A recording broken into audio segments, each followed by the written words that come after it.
الفيديو اللي فات كده قلت لكم انا هحكي لكم ايه حكايه ان انا بقول ان الورق الاخضر ده بيتاكل وانه عادي. بصوا يا جماعه، في ناس عملاء بصراحه ما بيبقاش مرحب بيهم، لان هم بيكونوا نحس على الكيتشن، يعني نحس على المكان اللي بيطلبوا منه الحاجه، وبيبقى التعامل معاهم خساره مش مكسب. وممكن ما تبقاش خساره ماديه، ممكن تبقى خساره معنويه. يعني وانت شغال مع العميل ده او بتعمل له حاجه ما تحسش ان انت ساتسفايد. لكن لما يوصل بقى العميل اللي انا هحكي لكم عليه ده او العميله دي انه يبقى خساره على البلد كلها، ده مش انا اللي اوقف التعامل معاها بس، دي تطرد من البلد كلها.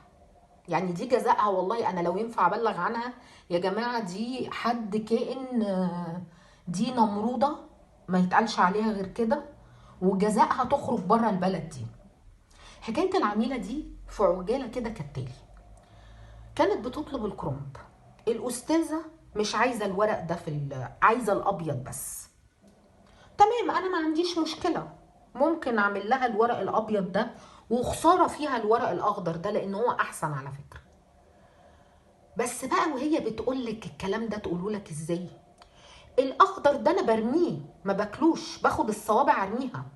ليه يا بنت الناس؟ ليه؟ ليه الافتراء؟ قعدت تتكلم في حاجات وفي ملحوظات على اصناف تانية. فجأة لقيت كيان البلد اتقلب بعد الملحوظات بتاعتها دي. يعني الرز اللي كان ما شاء الله بيبقى مليان، يعني هي مش عاجبها ان الرز يكبر مثلا. ايه النمرضه دي؟ والله العظيم يا جماعه ما بقى، يعني ما بكذب في الموضوع ده.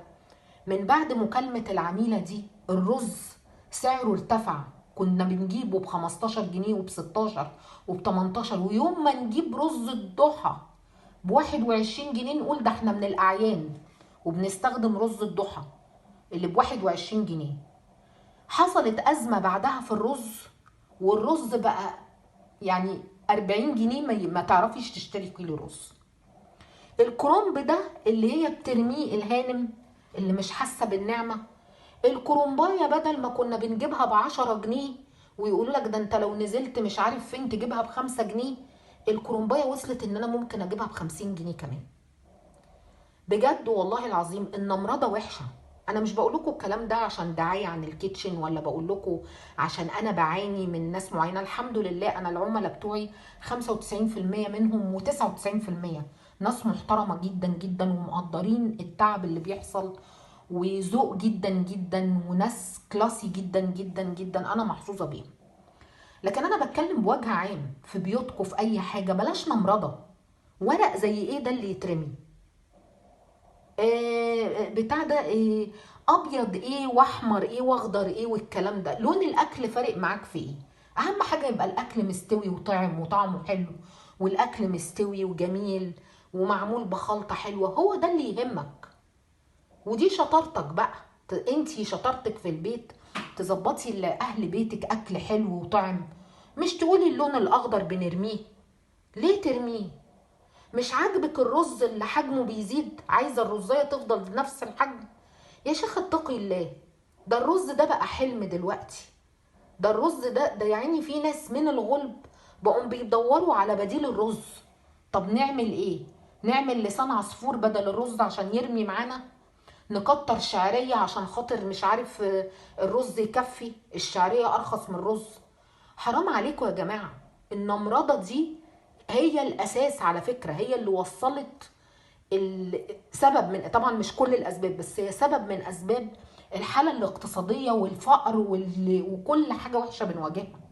كلوا وقولوا الحمد لله، اهم حاجه ان الحاجه طعمها حلو، مش لون اخضر ولون ابيض والرز زاد قطره مش عارف قد ايه والرز مش عارف ايه. والله العظيم يا جماعه البني ادمه دي انا فجاه حصل كده بعدها حتى لو بالصدفه، وما اكدبش عليكم يعني ما كانش مترحب بيها لدرجة ان تم الاعتذار عن طلباتها. لان كمان من ناحية تانية انا ما حسيتش ان العميلة دي شكورة، لا دي نمرودة. مهما هتعملي حاجات حلوة عندها ملاحظات وعندها حاجات، ويا ريتها ملاحظات فاليد، حاجات فعلا صح. ملح زيادة، ملح ناقص، حاجه راحت سبايسي زياده عن اللزوم، حاجه غلط، حاجه بايظه، لا مفيش، ملاحظات سخيفه. يلا ديني فضفضت شويه معاكم، ويومكم جميل ان شاء الله، وشكرا.